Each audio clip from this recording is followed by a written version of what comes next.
বড়োভূমিত অকলে খেলিব নিৰ্বাচন 15টা সমষ্টিত নিৰ্বাচন খেলাৰ বাবে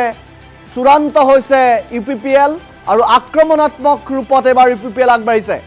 15টা সমষ্টিৰ প্ৰাৰ্থী সাজু হৈছে অকল 15টা সমষ্টিয়ে নহয় বড়োভূমিৰ আন 6টা সমষ্টি বা 5টা বা 6টা সমষ্টিত ইউপিপিএল নিৰ্বাচন খেলা প্ৰায় চূড়ান্ত হৈছে এই মুহূৰ্তত এটা ব্ৰেকিং নিউজ আমি জনাইছো বড়োভূমিত সক্ৰিয় হৈ উঠিছে এবাৰ ইউপিপিএল বড়োভূমিৰ 15টা সমষ্টিতে ইউপিপিএল প্ৰতিদ্বন্দ্বিতা আগবঢ়াব নতুন ৰণনীতিৰে নিৰ্বাচনলৈ সাজু হৈছে ইউপিপিএলৰ প্ৰাৰ্থী তালিকাক লৈ ব্যাপক চৰ্চা দেখিবলৈ পোৱা গৈছে বড়োভূমিৰ বাহিৰতো ইউপিপিএলে খেলিব নিৰ্বাচন বিজনী বিধানসভাৰ নিৰ্বাচনৰ টিকট লাভ কৰিছে কমল সিং নাৰ্জাৰ আমি সেইখিনি খবৰ জনাম কিন্তু তাৰ আগতে আমি গ্ৰাফিক্সৰ জৰিয়তে দেখুৱাই ল'ব বিচাৰিছো বড়োভূমিত এবাৰ খেলা হ'ব আক্ৰমণাত্মক ইউপিপিএল বড়োভূমিৰ বাহিৰেও 5টা 6টা সমষ্টিত ইউপিপিএলে প্ৰাৰ্থী প্ৰক্ষেপ কৰিব এটা গুৰুত্বপূৰ্ণ খবৰ আমি এই মুহূৰ্তত জনাইছো ইউপিপিএলে এবাৰ অকলেই নিৰ্বাচন খেলিব অকল বড়োভূমিতে নহয় বড়োভূমিৰ বাহিৰতো কেইবাগৰাকীও প্ৰাৰ্থী প্ৰক্ষেপ কৰিব ইউপিপিএলে এয়া চূড়ান্ত হৈছে আৰু ইতিমধ্যে বিভিন্ন প্ৰান্তত প্ৰচাৰ অভিযান আৰম্ভ কৰিছে ইউপিপিএলৰ কৰ্মীসকলে যিসকলে প্ৰাৰ্থী হিচাপে টিকট লাভ কৰিছে টিকট লাভ কৰাৰ পাছতেই বিভিন্ন প্ৰান্তত প্ৰচাৰ চলোৱাৰ দৃশ্য আমাৰ হাতলৈ আহিছে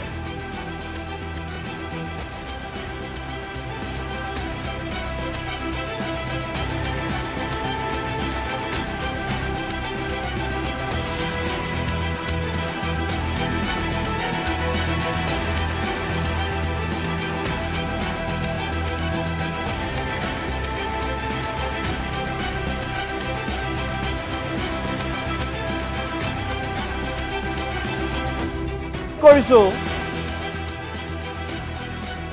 বড়োভূমিত পৰীক্ষণীয় নিৰ্বাচনৰ বাবে যেটো কৌশল ইউপিপিএলে লৈছিল তাত কৰবাত নহয় কৰবাত পুৰুঙা ৰৈ গৈছিল তাত বিপিএফৰ একাংশ এজেন্টে ইউপিপিএলক ক্ষতি কৰিছিল কিন্তু সেই এজেন্টসমূহ এতিয়া ইউপিপিএলৰ পৰা ওলাই গ'ল ইউপিপিএলৰ পৰা ওলাই যোৱাৰ পাছত ইউপিপিএল অধিক শক্তিশালী হৈছে এবাৰ বড়োভূমিত যদি 15টাৰ ভিতৰত 10টা আসন ইউপিপিএলে লাভ কৰে তেনেহলে চৰকাৰ গঠনত সহায় কৰিব যি দলে চৰকাৰ গঠন কৰিব সেই দলৰ লগতে সহযোগ কৰিব চৰকাৰ গঠন সহযোগ কৰিব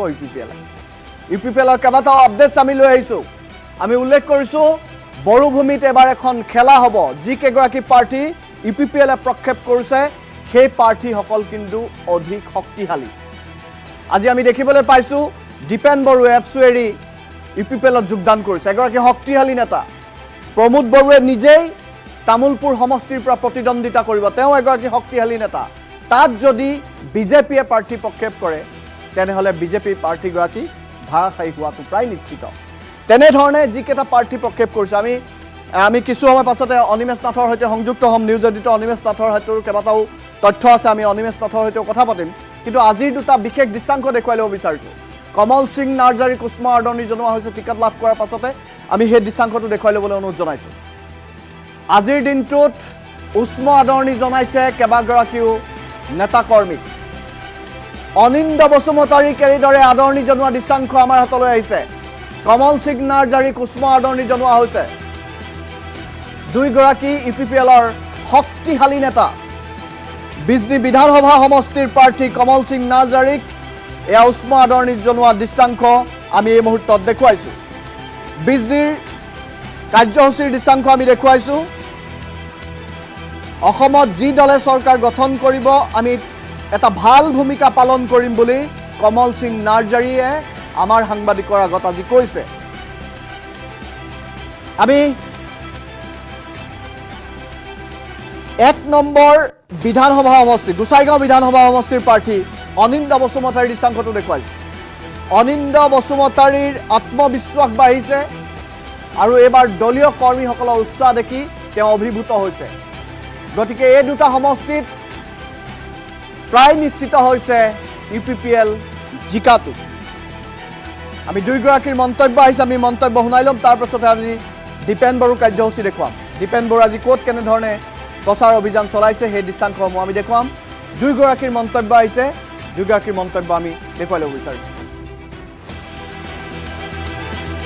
নিৰ্বাচন খেলি আছোঁ পোষ্ট এলায়েন্স এতিয়া অসম চৰকাৰ গঠন কৰাৰ ক্ষেত্ৰত জনে চৰকাৰ গঠন কৰিব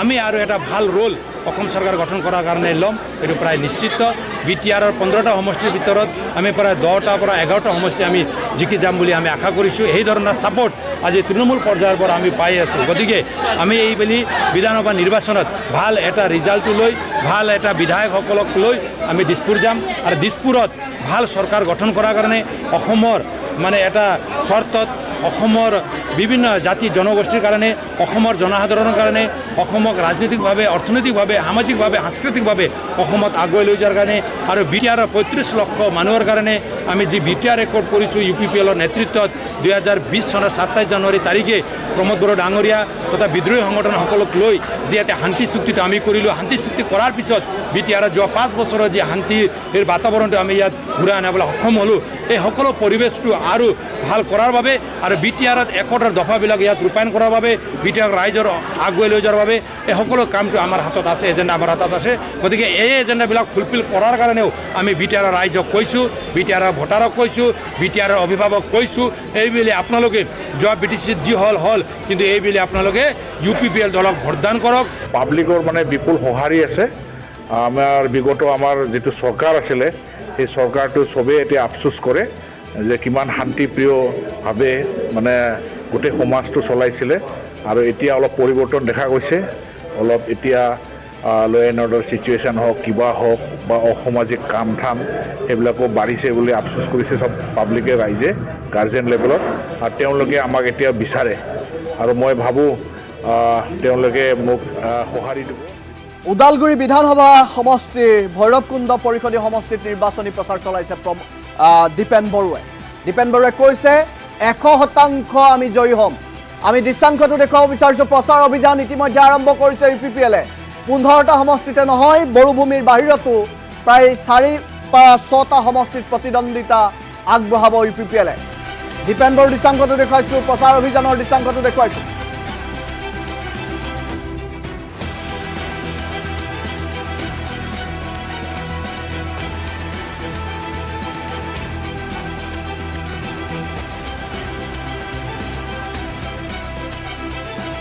এই মুহূৰ্তত দেখুৱাইছোঁ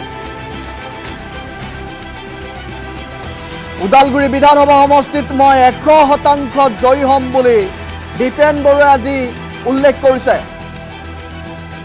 এই প্ৰচাৰ অভিযানৰ দৃশ্যাংশ আমি দেখুৱাইছোঁ চাওক ভৈৰৱকুণ্ড পৰিষদীয় সমষ্টিৰ অন্তৰ্গত সোণাই গাঁৱত এইদৰে নিৰ্বাচনী সভাত অংশগ্ৰহণ কৰিছে দীপেন বড়োৱে ভূটান অৰুণাচলৰ পানী যিদৰে দক্ষিণলৈ বৈ গৈ ব্ৰহ্মপুত্ৰত পৰে ঠিক সেইদৰে মই দিছপুৰলৈ গৈ আছোঁ মোক কোনেও বাধা দি ৰাখিব নোৱাৰে বুলি দীপেন বড়োৱে আজি উল্লেখ কৰিছে অৰ্থাৎ UPPLৰ কৰ্মীসকল এতিয়া অধিক আক্ৰমণাত্মক ৰূপত আগবাঢ়িছে 8টা গেৰাণ্টি আৰু 34টা প্ৰতিশ্ৰুতি আমি ৰাইজৰ ওচৰলৈ লৈ আহিছোঁ বুলি দীপেন বড়োৱে উল্লেখ কৰিছে ৰিহনদৈমাৰীৰ বিধানসভাত একো কাম নাই বুলি উল্লেখ কৰিছে দীপেন বড়োৱে 20টা বছৰ বিধায়কৰ 2টা কাৰ্যালয় মন্ত্ৰী ভৈৰৱকুণ্ড অঞ্চলৰ উন্নয়ন নহ'ল বুলি আজি দীপেন বড়োৱে উল্লেখ কৰিছে ৰিহনদৈমাৰীৰ পৰিয়ালকেন্দ্ৰিক ৰাজনীতি ওদালগুৰি ৰাইজে বিচৰা নাই বুলি দীপেন বড়োৱে তাৎপৰ্যপূৰ্ণ মন্তব্য কৰিছে আমি সেই দৃশ্যাংশ আমি দেখুৱাম এইবাৰ বড়োভূমিত এখন খেলা হ'ব আৰু সেই খেলাত এইবাৰ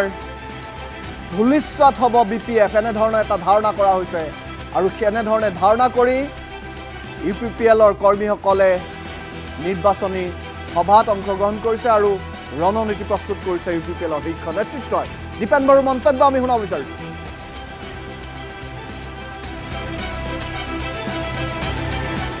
তৰফৰ পৰা শীৰ্ষ নেতৃত্ব প্ৰমোদ বড়ো ডাঙৰীয়াৰ এপ্ৰুভেলত মোক ওদালগুৰি 46 নং ST বিধানসভা সমষ্টিত প্ৰাৰ্থিত্ব প্ৰদান কৰা হৈছে মই তাৰ কাৰণে শীৰ্ষ নেতৃত্বলৈ ধন্যবাদ জনাইছোঁ ৰাইজৰ আশীৰ্বাদ ৰাইজৰ আশা আকাংক্ষা এতিয়া সকলো স্তৰত পাবলৈ সক্ষম হৈছোঁ। মই দিন ৰাতি কষ্ট কৰিছোঁ, মাত্ৰ 2 ঘণ্টা মই শুইছোঁ।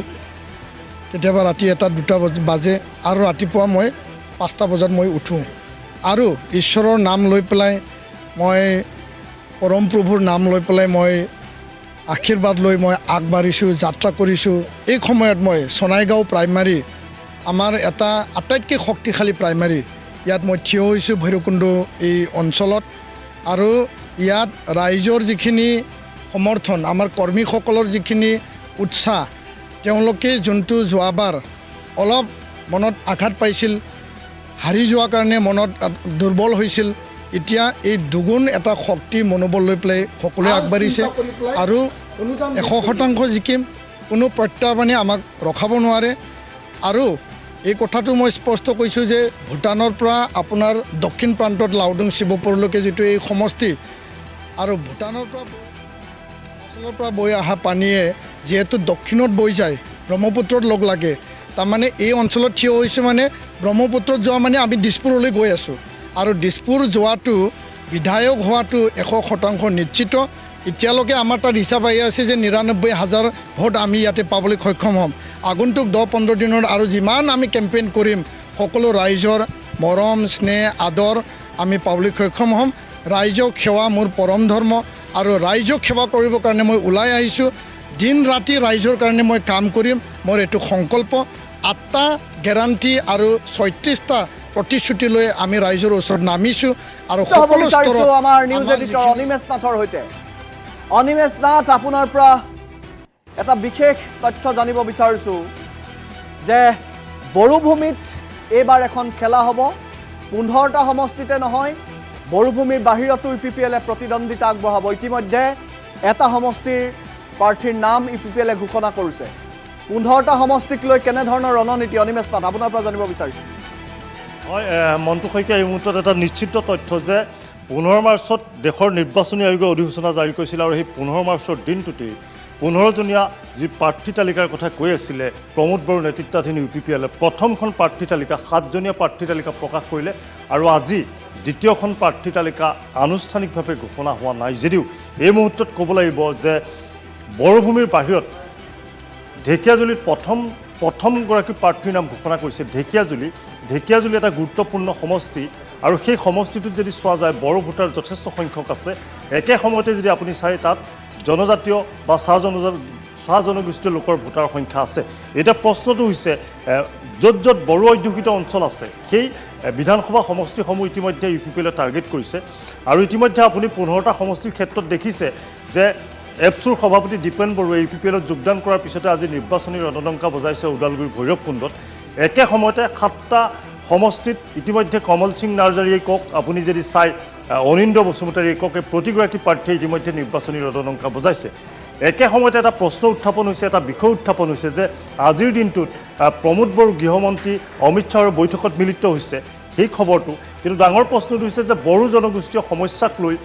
প্ৰমোদ বড়োৱে হয়তো মিলিত হৈছে, কিন্তু বড়োভূমিত এটা প্ৰচাৰ চলিছে যে চিট শ্বেয়াৰিঙক লৈ ধৰণৰ এটা প্ৰচাৰ চলিছে। আজিৰ তাৰিখত গুৰুত্বপূৰ্ণ বিষয়, আমি যিমান দূৰলৈকে খবৰ লাভ কৰিছোঁ যে আসন কেন্দ্ৰিক ভাগ বতৰাৰ প্ৰশ্ন নাহে, কাৰণ ইতিমধ্যে BPFক 11খন আসন বিজেপিয়ে এৰি দিয়াৰ পিছত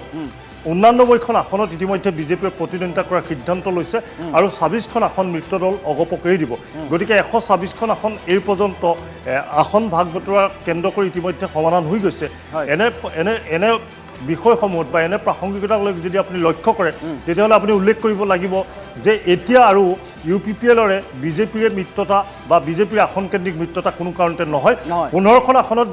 UPPLে প্ৰতিদ্বন্দ্বিতা কৰিব, সেয়া নিশ্চিত। ইতিমধ্যে 7খন আসনত প্ৰতিদ্বন্দ্বিতা কৰাৰ বাবে প্ৰাৰ্থী তালিকা ঘোষণা কৰিছে। আজি BTCৰ বাহিৰত 5খনকৈ আসনৰ ভিতৰত এখন আসনত ইতিমধ্যে প্ৰাৰ্থী ঘোষণা কৰিছে, যিগৰাকী প্ৰাৰ্থীৰ নাম ফণীন্দ্ৰ বসুমতাৰী, ঢেকীয়াজুলি সমষ্টি, য'ত বড়ো অধ্যুষিত ভোট যথেষ্ট সংখ্যক আছে। মনটো এতিয়া প্ৰশ্নটো হৈছে সমগ্ৰ অনিমেশ নাথ, যদি আপুনি শুনিছে, আপোনাৰ পৰা জানিব বিচাৰিছোঁ যে প্ৰমোদ বড়োক দিল্লীলৈ তলব কৰাক লৈ কিন্তু একাংশই অপপ্ৰচাৰ চলাইছে যে সমষ্টিকেইটা ভাগ বতৰাৰ ক্ষেত্ৰত UPPLৰ আৰু বিজেপিৰ ক'ৰবাত বুজাবুজি হ'ব বুলি একাংশই অপপ্ৰচাৰ চলাইছে। এই ক্ষেত্ৰত কি তথ্য আছে? কেনেধৰণৰ আলোচনা হৈছে দিল্লীত অমিত শ্বাহ আৰু প্ৰমোদ বড়োৰ মাজত? হয় নিশ্চিত ৰূপত মন্টু শইকীয়া আপুনি এটা কথা চাব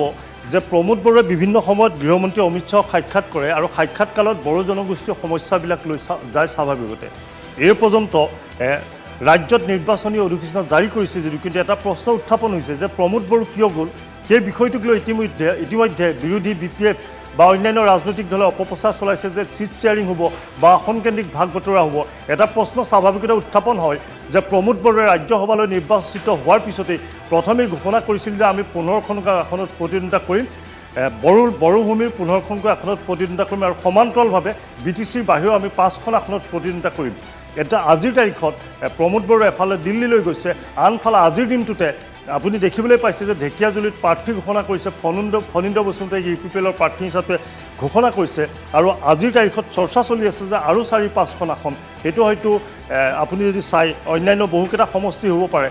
য'ত বড়ো অধ্যুষিত অঞ্চল আছে বা তেনেধৰণৰ বিষয়বিলাক এক প্ৰকাৰ লক্ষ্য হিচাপে লৈ 5-6খন আসনত প্ৰতিদ্বন্দ্বিতা আগবঢ়াব UPPL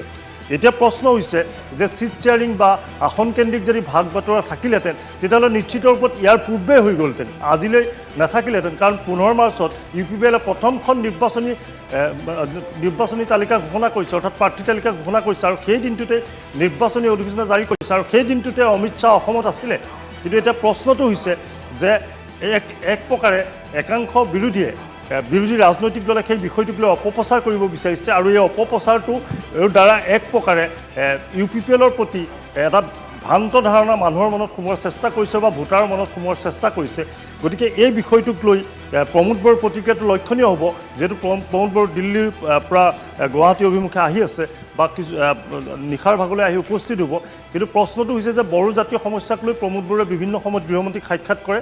আৰু হয়তো পূৰ্ব চৰ্ত অনুসৰি বা পূৰ্বৰ পৰিকল্পনা বা পূৰ্ব কাৰ্যসূচী অনুসৰি প্ৰমোদ বড়োৱে আজিৰ দিনটোত হয়তো গৃহমন্ত্ৰীক সাক্ষাৎ কৰিছে কিন্তু একাংশ সংবাদ মাধ্যমত প্ৰমোদ বড়োক তলব কৰা হৈছে বা চিট শ্বেয়াৰিঙৰ প্ৰসংগৰ কথা উল্লেখ কৰিছে কিন্তু প্ৰশ্নটো হৈছে এই বিষয়টো এতিয়ালৈকে স্পষ্ট নহয় এতিয়া আমি এটা কথা উল্লেখ কৰিব পাৰোঁ যে যদি প্ৰকৃতাৰ্থত চিট শ্বেয়াৰিং হ'লহেঁতেন নিৰ্বাচনী অধিসূচনাৰ পূৰ্বে হ'লহেঁতেন বা নিৰ্বাচন অধিসূচনাৰ দিনটোতে হ'লহেঁতেন এতিয়া আপুনি চাওক মন্টু শইকীয়া প্ৰথমজন BTCৰ বাহিৰৰ প্ৰাৰ্থী ঘোষণা কৰিছে আৰু 4-5টা সমষ্টিত আৰু প্ৰাৰ্থী তালিকা ঘোষণা কৰাৰ সম্ভাৱনা আছে আৰু ইতিমধ্যে আপুনি যদি চাই 7জনীয়া প্ৰথমখন প্ৰাৰ্থী তালিকাৰ ভিতৰত আৰু প্ৰায় 8টা সমষ্টি BTCৰ ভিতৰতে ইতিমধ্যে ঘোষণা কৰিবলৈ বাকী আছে আৰু এই পৰ্যন্ত BPFক 11খন আসন BJP এৰি দিছে একে সময়তে 89খন আসনত BJPয়ে প্ৰতিদ্বন্দ্বিতা কৰিব 26খন আসনত অগপই প্ৰতিদ্বন্দ্বিতা কৰিব এতিয়া আৰু মই নাভাবোঁ যে BJPয়ে UPPLৰ সৈতে আসনকেন্দ্ৰিক ভাগ বতৰাত আকৌ মিলিত হৈছে এইটো এটা অপপ্ৰচাৰ চলাইছে ধন্যবাদ জনাইছো হে আছিল আমাৰ নিউজ এডিটৰ অনিমেশ নাথ আন এটা ব্ৰেকিং নিউজ জনাব বিচাৰিছো ঢেকীয়াজুলি সমষ্টিত প্ৰাৰ্থী ঘোষণা কৰিলে UPPLে ফণীধৰ বসুমতাৰীক ঢেকীয়াজুলিত UPPLে প্ৰাৰ্থিত্ব প্ৰদান কৰিছে বড়োভূমিৰ বাহিৰত প্ৰাৰ্থী ঘোষণা পৰ্ব আৰম্ভ কৰিছে প্ৰমোদ বড়োৱে আমি উল্লেখ কৰিছিলোঁ অকল বড়োভূমিৰ 15টা সমষ্টিতে নহয় বড়োভূমিৰ বাহিৰতো সমষ্টিত এবাৰ নিৰ্বাচন খেলিব UPPLে তাৰ প্ৰথমটো আৰম্ভণি ফণীধৰ বসুমতাৰীক ঢেকীয়াজুলিত এবাৰ টিকট প্ৰদান কৰিছে UPPLে আৰু ইয়াকে লৈ ব্যাপক চৰ্চা ঢেকীয়াজুলিত দেখিবলৈ পোৱা গৈছে